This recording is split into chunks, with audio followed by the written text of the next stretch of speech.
우리 하나님의 말씀은 마가복음 1장 21절부터 28절 말씀입니다. 우리 신약 성경 53면에 하나님의 말씀이 기록되어 있습니다. 마가복음 1장 21절부터 28절 말씀입니다. 우리 찾으셨으면은 교독하도록 하겠습니다. 제가 21절을 읽고 우리 성도님들이 22절을 읽으시면 됩니다. 그들이 가버나움에 들어가니라. 예수께서 곧 안식일에 회당에 들어가 가르치심에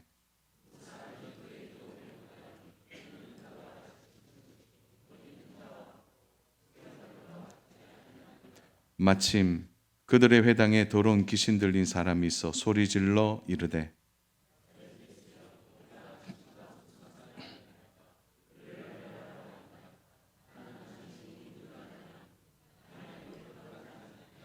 예수께서 꾸짖어 이르시되 잠잠하고 그 사람에게서 나오라 하시니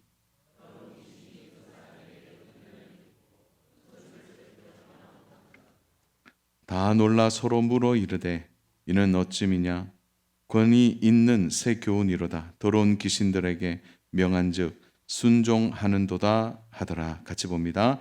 예수의 소문이 곧 온 갈릴리 사방에 퍼지더라. 아멘. 오늘은 권위자 예수님에 대해서 좀 말씀을 나누려고 합니다. 예수님께서 가버나움에서 하나님의 말씀을 가르치십니다. 예수님의 가르침 앞에 사람들은 두 가지의 반응을 하게 되죠. 우리 22절 같이 한번 보겠습니다. 22절 시작. 무사람이 그의 교훈에 놀라니 이는 그가 가르치시는 것이 권위 있는 자와 같고 서기관들과 같지 아니함이러라. 예수님의 가르침에 놀랐다 이렇게 표현됩니다. 원래 회당이라는 곳은 두 가지의 기능이 있어요. 하나는 평일에는 주로 교육이 일어나는 교육장입니다. 그리고 안식일에는 예배를 드리는 곳이죠. 안식일에는 랍비들이 이제 말씀을 전하기도 하고 또 서기관들이 하나님 말씀을 낭독하기도 하는 거죠. 그런데 이 안식일에 예수님께서 회당장이 예수님을 어떻게 초청했는지 또 아니면 예수님에게 안식일에 가르칠 수 있는 권한을 어떻게 줬는지는 성경에 기록하고 있지는 않습니다. 다만 예수님께서 안식일에 들어가셔서 하나님의 말씀을 가르치셨다는 거죠. 그런데 이 가르침에 이제 사람들이 놀라는 것입니다. 수준 높은 가르침이냐, 전혀 들어보지 못한 수준 높은 가르침 때문에 놀랐느냐? 그렇지 않습니다. 여기에서 이 가르침은 사람들의 마음에 변화를 일으킬 만한 바로 권세 있는 가르침이었기 때문입니다. 뭐 권세라고 얘기하니까 뭐 박력 있게 아니면은 뭐 세게 말해서 사람들이 마음에 어떤 이 충동이 일어나거나 또 해보자 하는 그런 인간적인 결심이 일어난 것이 아니고 듣는 사람들의 마음속에 무엇인가 말씀이 들어가서 그 말씀을 통해서 나도 이렇게 믿고 싶다 하는 마음의 변화를 말하는 것이죠. 스스로 놀라는 거예요. 진짜 그 말씀인가? 그럼 나도 한번 해볼까 하는 마음의 변화가 일어나는 거죠. 사랑하는 여러분, 하나님의 권세 있는 말씀이 우리의 마음에 들어오게 되면 우리는 즉각 반응하게 되는데 그 첫 번째 반응이 이런 거예요. 하나님의 말씀대로 살고 싶다. 이 마음이 먼저 들어요. 이게 말씀의 권세인 것이죠. 근데 이 사람이 참 감동이 되는 순간 또 다른 생각이 사람들의 마음에 드는 거죠. 이들이 나도 이 말씀대로 좀 살고 싶은데 라는 마음이 들면서 동시에 그들은 누구를 생각했습니까? 22절 보십시오. 22절 누구를 생각했습니까? 바로 제일 끝의 말씀 누구를 생각했죠? 서기관들과 같지 아니함이로라. 예수님의 말씀을 들으면서 그들은 동시에 생각했어요. 이거 서기관들과 다르네. 서기관들이 누구입니까? 율법을 전하는 거죠. 그리고 그 율법에서 나온 구전들을 잘 해석하고 말하는 것입니다. 그런데 전혀 마음의 움직임이 없는 거예요. 서기관들은 영혼이 없는 가르침이죠. 지금으로부터 387년에 한 목사님이, 제가 조금 후반기에 제가 좀 설명을 하는데요. 그 387년 전에 청교도 목사님 한 분이 글을 하나 썼어요. 그 글에 어떤 내용이 나왔냐면, 사람들을 웃기고 사람들을 재밌게만 하는 설교는 위험하다라는 글을 쓰셨어요. 몇 년 전이냐면 387년 전에. 저는 그거 보면서 예나 지금이나 이제 그런 분들이 계시는구나. 그러니까 이게 뭐냐면은 말씀인데 이게 말씀으로 나타나지는 않는 거예요. 사랑하는 여러분, 진짜 말씀은요, 말씀 듣고 나서 말씀만 남는 겁니다. 말씀을 들었는데 사람이 남았다? 그 목사님이 남는다? 그 목사님이 진짜 잘해. 그 목사님이 생각난다면 그건 잘못된 거예요. 말씀이 남아야 되는 거예요. 지금 서기관들의 모습을 보면서 사람들이 생각한 거죠. 서기관들과 같지 아니함이로라. 영혼 없는 가르침인 거죠. 이들이 예수님의 말씀을 듣고 마음이 뛰기 시작합니다. 바라기는, 사랑하는 여러분, 오늘 하나님의 말씀이 들릴 때 우리 성도님들의 마음도 뛰기를 축복합니다. 마음이 뛰어야 돼요.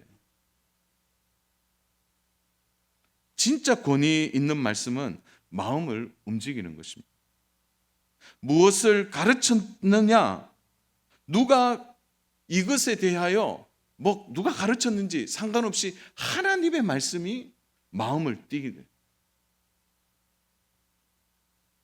왜냐하면 하나님의 말씀의 권위는 위로부터 오기 때문입니다. 사람으로부터 오는 게 아니라는 것을. 사랑하는 여러분, 저의 간절한 소망이 있습니다. 그것은 저를 많이 기억하고 저를 생각하는 것은, 저는 아예 오직 하나님의 이 강단에서 이 설교, 하나님의 말씀에 예수님의 권세와 권위가 들어가서 마음을 움직이고 변화시키는 영적 권위의 말씀이 되도록 기도해 주시기를 바랍니다. 그게 진짜가 돼야 돼요. 그래서 교회 목사님들을 위해, 저를 위해 기도해 주실 때, 또 우리 교육자들을 위해 기도해 주실 때 말씀의 권세가 나타나도록 기도해 주셔야 돼요. 예수님의 권위 있는 말씀 앞에 사람들이 요동하고 움직이기 시작합니다. 그들이 말씀에 마음이 뛰기 시작합니다. 그런데요, 하나님의 말씀이 그들의 마음을 움직이자 그들의 마음이 뛰기 시작하는 것으로 끝나지 않아요. 또 어떤 현장이 일어나는 겁니까? 말씀의 권위가 드러나자 실제 현장에서 바로 격한 반응이 일어났다는 거죠. 23절 같이 보겠습니다. 마침 그들의 회당에 더러운 귀신 들린 사람이 있어 소리질러 이르되. 여기서 마침이라는 단어를 좀 주의 깊게 봐야 되는데요, 마침이라는 단어는 다르게 표현하면 늘 마침이 어떤 특별한 게 아니고 그 무리 속에 누가 있었다는 거예요? 귀신 들린 사람이 있었다는 거예요. 그런데 오늘 우리가 성경을 읽어보면 그가 이전에는 왜 소리 지르지도 않았고, 이전에는 왜 여기에 회당 안에서 그가 귀신의 소리를 내지 않았느냐. 이전에도 하나님 말씀이 율법을 통해 또 모세오경을 통해 들려졌을 텐데 왜 그때는 아무 반응이 없냐라는 거죠. 이것이 바로 오늘 우리가 주목하는 부분입니다. 이것은 하나님의 말씀이 살아서 그 회당을 완전히 지배했다는 것을 말해주는 거예요. 그러자 어둠 속에 감추어진 것이 드러나기 시작한 겁니다. 우리 히브리서 4장 12절 말씀 참 좋아하는 우리 말씀이잖아요. 우리 같이 히브리서 4장 12절 같이 합독합니다. 하나님의 말씀은 살아있고 활력이 있어 좌우의 날선 어떤 검보다도 예리하여 혼과 영과 및 관절과 골수를 찔러 쪼개기까지 하며 또 마음의 생각과 뜻을 판단하시나니. 찔러 쪼갠다라는 의미는 무엇을 의미하는 거죠? 이게 분별한다라는 의미도 있는데요. 또 하나의 의미가 뭐냐면 드러내다라는 의미도 있습니다. 그러니까 하나님 말씀이 들리니까 드러나는 거예요. 오늘 우리가 공동체 속에 이렇게 함께 예배할 때는 몰라요. 그런데 살아있는 하나님의 말씀이 그 권세로 임하게 되면 어둠이 드러나게 되는 거예요. 영적 어둠의 실체가 나타나기 시작하는 겁니다. 진리 앞에서 어둠이 드러나는 것입니다. 저는 오늘 우리 시대가 오늘 이런 시대를 살고 있다고 생각합니다. 교회와 세상의 관계를 잘 보세요. 오늘날의 교회가 세상으로부터 대접받지 못하는 이유는 하나입니다. 왜요? 교회가 죄를 말하고 있기 때문이에요. 세상과 같이 안 갑니다, 교회는. 세상은 교회를 싫어해요. 세상 속에 들어오기를 바라고 세상과 함께 가기를 바라지만 아니에요. 교회는 하나님의 말씀의 지배를 받는 곳이에요. 세상의 방식과 사상과 세상의 가치관과 세계관을 따라가는 게 아니라니까요.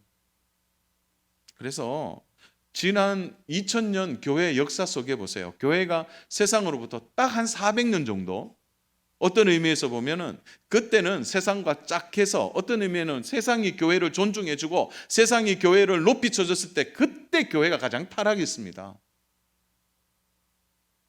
어둠 속에 함께 들어가 버렸어요, 교회가. 1517년 종교개혁이 일어나기 전에 그냥 어둠 속에 살았다니까요, 함께. 그런데 하나님 말씀이 들어가니까 드러나는 거죠. 오늘날의 교회가 진리의 말씀을 붙들고 살아가면 세상은 교회를 좋아하지 않습니다.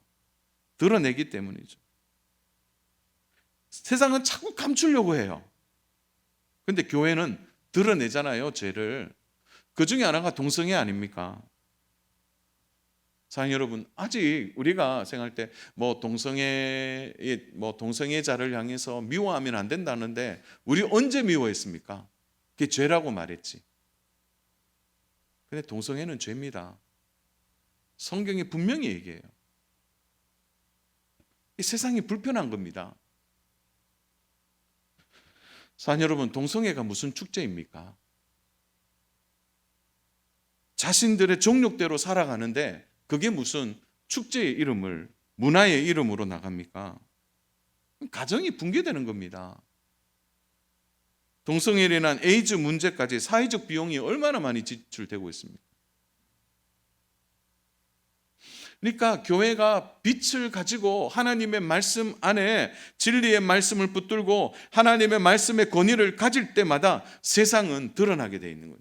악한 것이 하나 둘씩 드러나는 겁니다.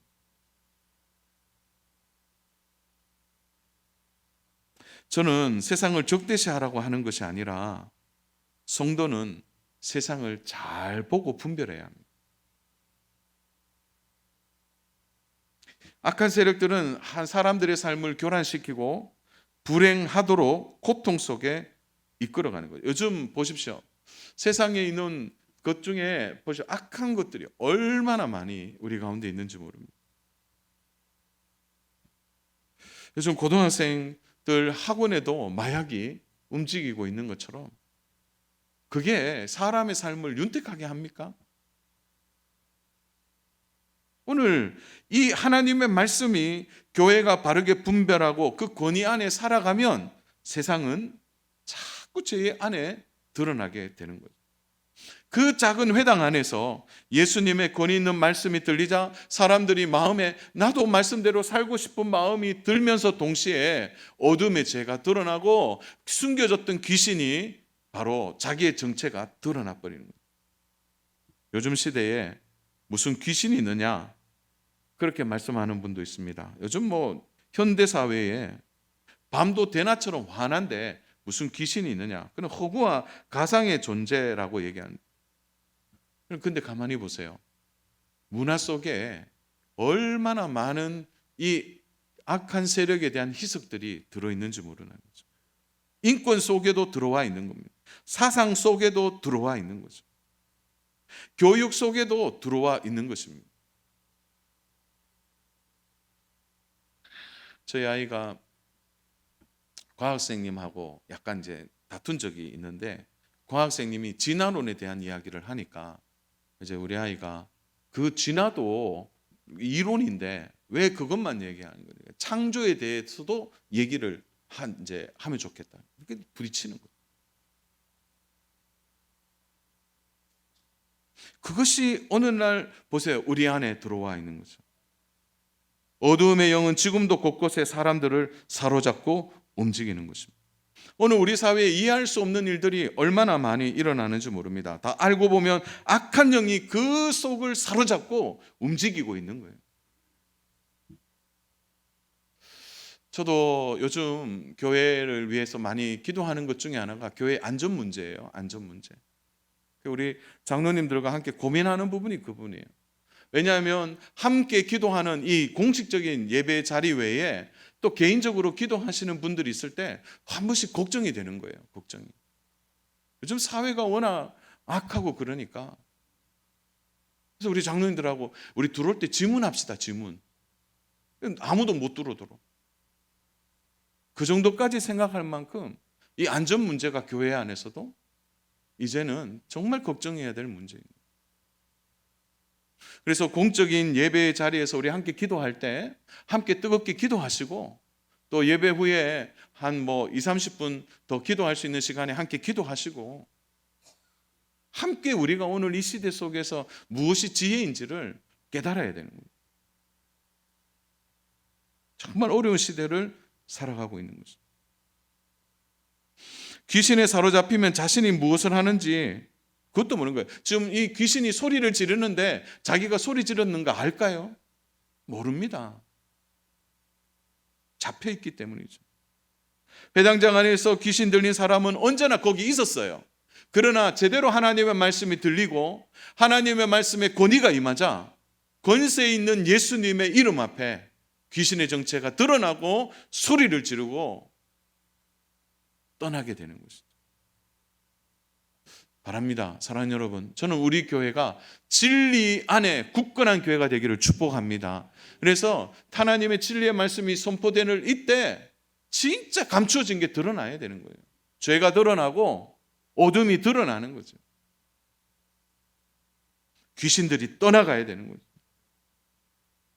25절 26절입니다. 예수께서 꾸짖어 이르시되 잠잠하고 그 사람에게서 나오라 하시니 더러운 귀신이 그 사람에게 경련을 일으키고 큰 소리를 지르며 나오는지라. 귀신이요 마지막까지 어떻게 하느냐, 사람을요 못 살게 구는 거예요. 경련을 일으키고 소리를 지르는 거예요.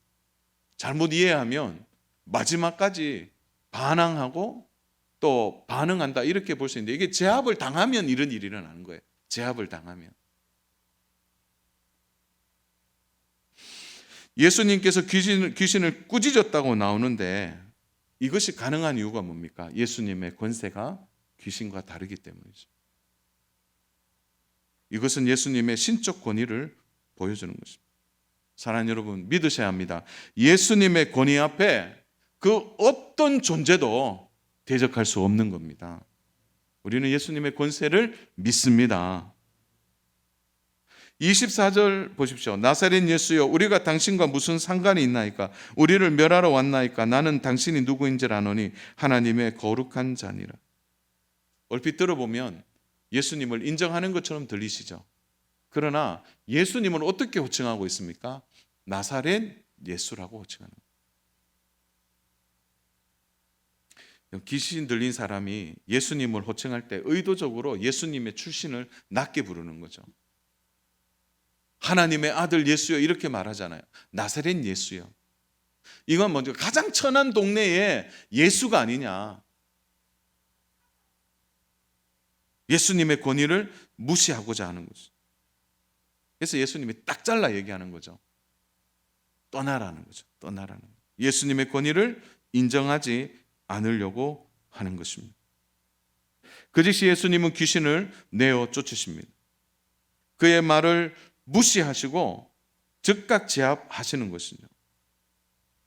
사랑 여러분, 우리가 알아야 될 것은 하나님의 나라가 멀리 있지 않습니다. 예수님의 권세가 있는 그곳이 하나님의 나라입니다.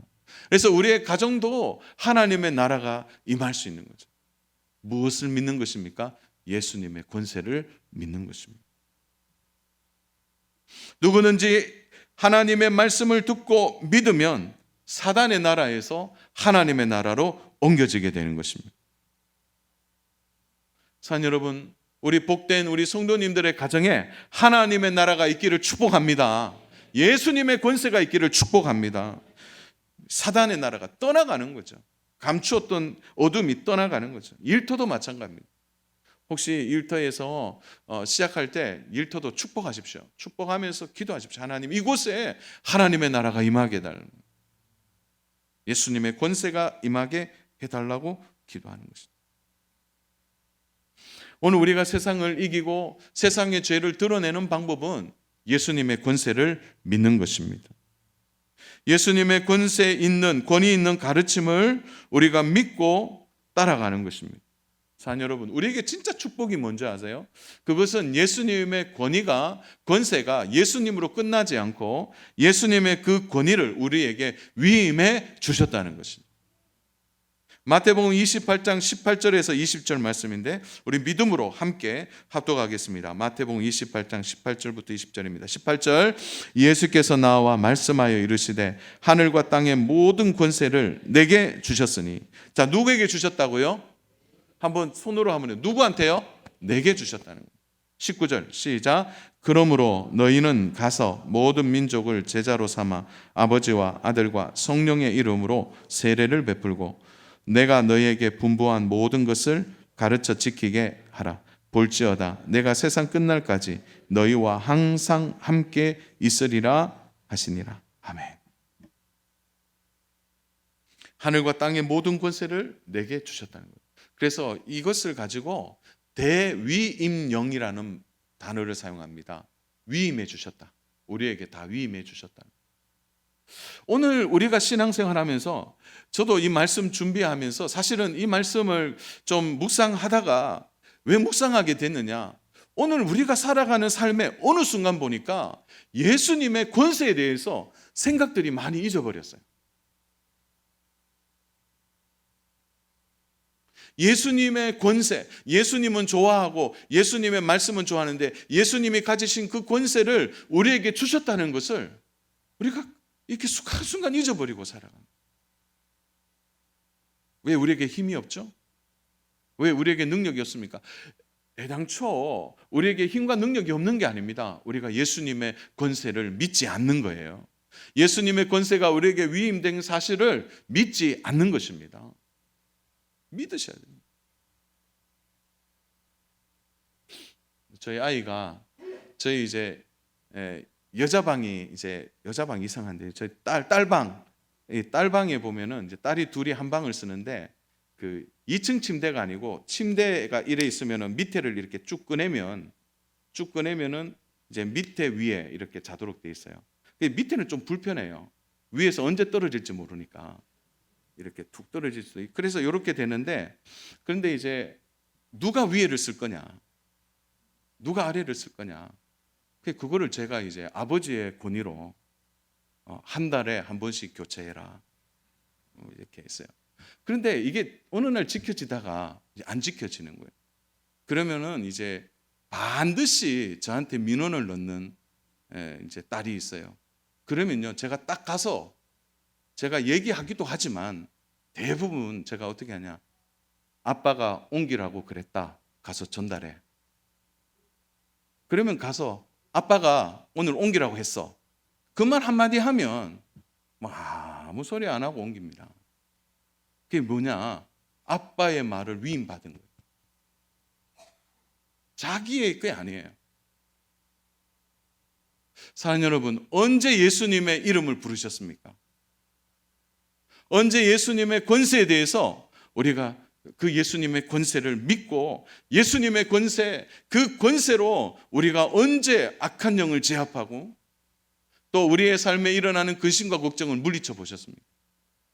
근데 이게 어느 순간 보니까 우리가 신앙생활에 너무 익숙한 삶을 살다 보니까 이걸 가끔 잊어버리고 살아갈 때가 있는 거예요.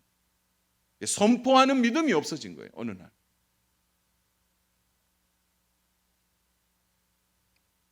오늘날의 모든 찬양 중에도 보면 다 회심, 또 마음의 감동, 또 마음의 어떤 변화, 이런 찬양은 많은데 그냥 한마디로 그대로 말씀 그대로 전하는 찬양, 선포하는 찬양이 많이 약해져 있는 거예요. 사랑하는 여러분, 하나님 우리에게 위임하신 이 권세를 우리가 가지고 오늘 우리의 삶의 자리에서 하나님의 말씀이 말씀되도록, 하나님의 능력이 능력되도록 우리가 선포해야 되는 거예요. 우리 힘이 아닙니다. 우리 능력이 아닙니다. 사랑하는 여러분, 제자들도 이 사실을 직접 눈으로 보고 옆에 있었음에도 불구하고 어떤 일이 벌어집니까? 제자들도요, 자기에게 이런 일이 있음에도 불구하고 넘어지는 일들이 있다는 거죠. 우리의 개인기와 능력이 아닙니다. 권위자 예수님을 믿고 권위자 예수님이 선포한 대로 우리가 그 권세를 선포할 때 나타나게 되는 것입니다. 오늘 우리에게 시급한 것은 하늘의 권세를 회복하는 것입니다. 하나님이 주신 권세를 가지고 구체적으로 일하신 예수님의 은혜를 따라서 우리도 행하는 삶을 살아가야 되는 거죠. 그래서 오랜만에 이 찬양 같이 좀 한번 불렀으면 좋겠어요. 우리 박수 치면서 한번 불렀으면 좋겠는데, 예수님 찬양 정말 많이 불렀는데 어느 순간 우리가 그걸 잊어버리고 산 것 같아요. 우리 3절 예수님 권세, 예수님 권세, 내 권세, 우리 같이 박수면서 하겠습니다. 예수님 권세, 내 권세, 예수님 권세, 예수님 권세, 예수님 권세, 내 권세, 예수님 권세, 예수님 권세, 예수님 권세, 내 권세. 할렐루야, 할렐루야. 예수님 권세, 내 권세. 할렐루야, 할렐루야. 예수님 권세, 내 권세. 예수님 권세 한 번만 더 하겠습니다. 예수님 권세, 예수님 권세, 예수님 권세, 내 권세. 아멘. 예수님 권세, 예수님 권세, 예수님 권세, 내 권세. 할렐루야, 할렐루야. 예수님 권세, 내 권세.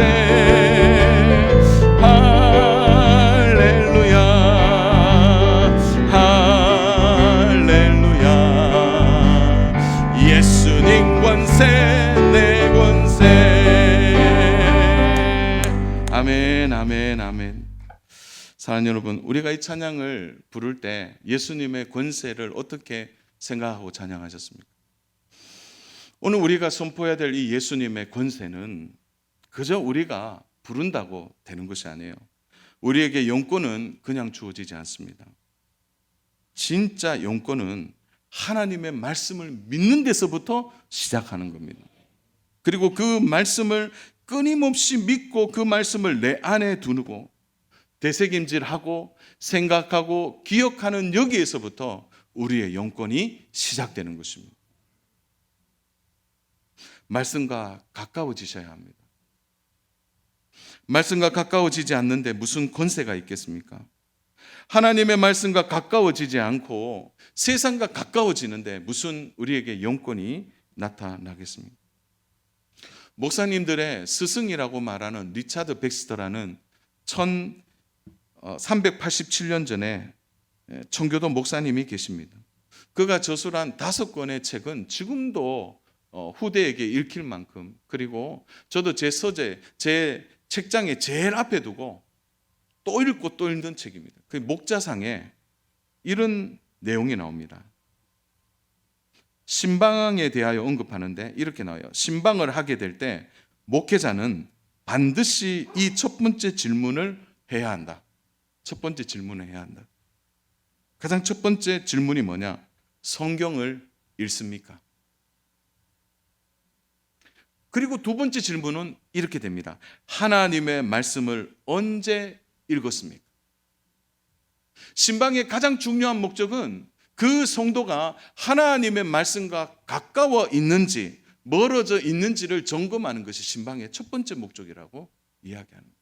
왜 그렇습니까? 하나님의 말씀이 가까이에 있는 것, 하나님의 말씀을 읽고 하나님의 말씀을 함께 하는 것이 바로 그 사람의 영권의 시작이 되기 때문입니다.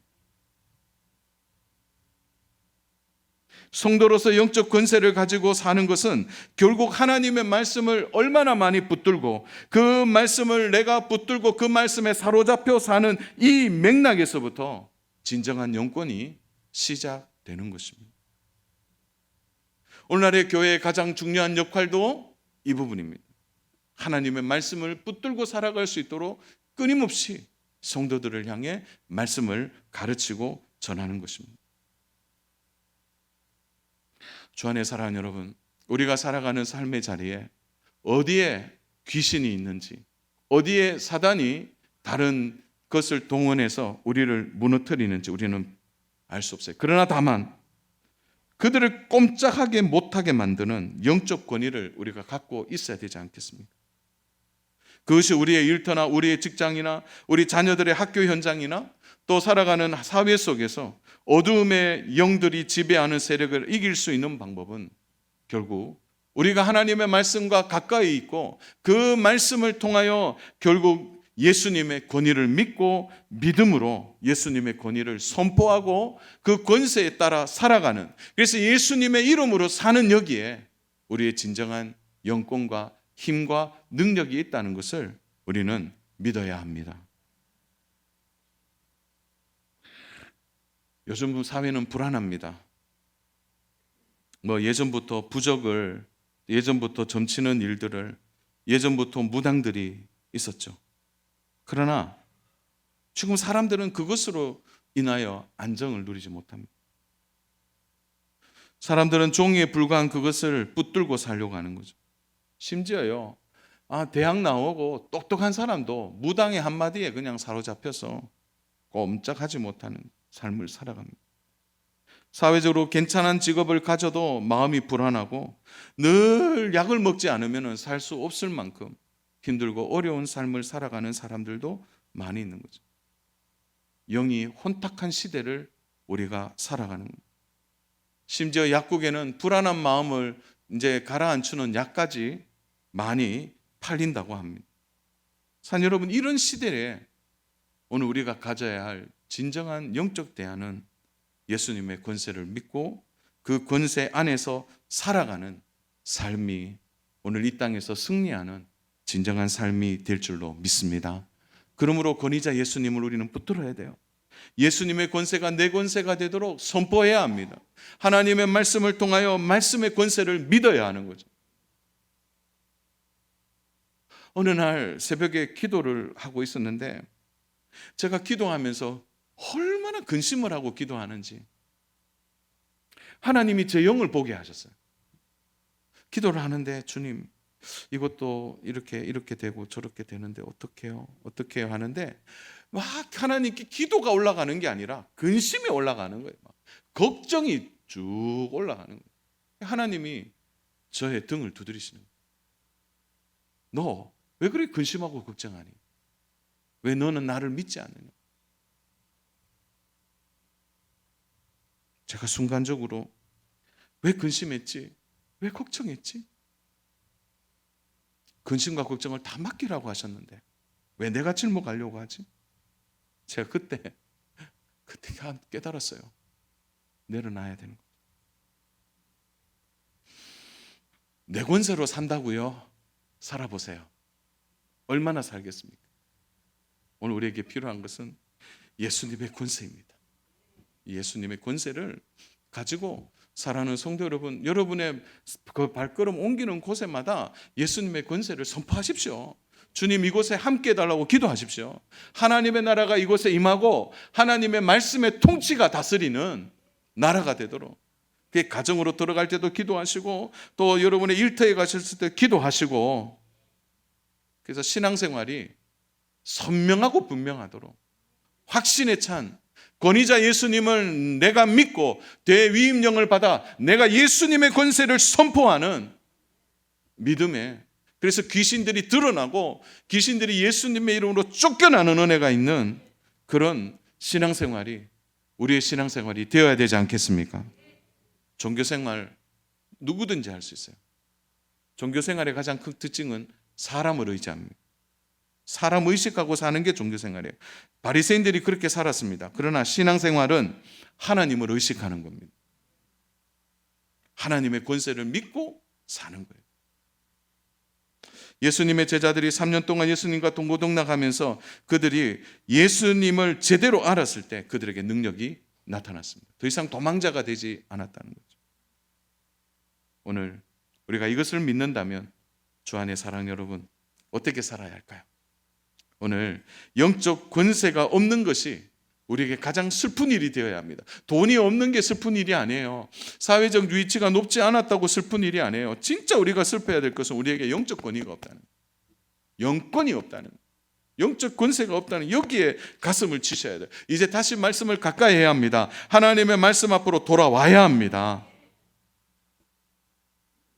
예수님의 권세를 진정으로 믿고 선포한다면 하나님의 통치가 우리의 가정을 다스리게 될 것입니다. 우리의 삶의 자리를 다스리게 될 것입니다. 죄로 인해 돌이키고 악한 영들이 사로잡혀 있는 사람들을 다시 해방시키고 그 악한 영들이 떠나가고 승리하신 예수님과 함께 우리가 믿음의 삶을 살아가게 될 것입니다. 이번 한 주간 동안 바라기는 우리 사랑하는 성도 여러분의 삶의 자리에 예수님의 권세가 함께 임하기를 주님의 이름으로 축복합니다. 그래서 우리의 삶의 자리에 예수님의 권세를 선포하고 능력을 나타내는 저와 믿음의 성도님 다 되시기를 주님의 이름으로 축복합니다.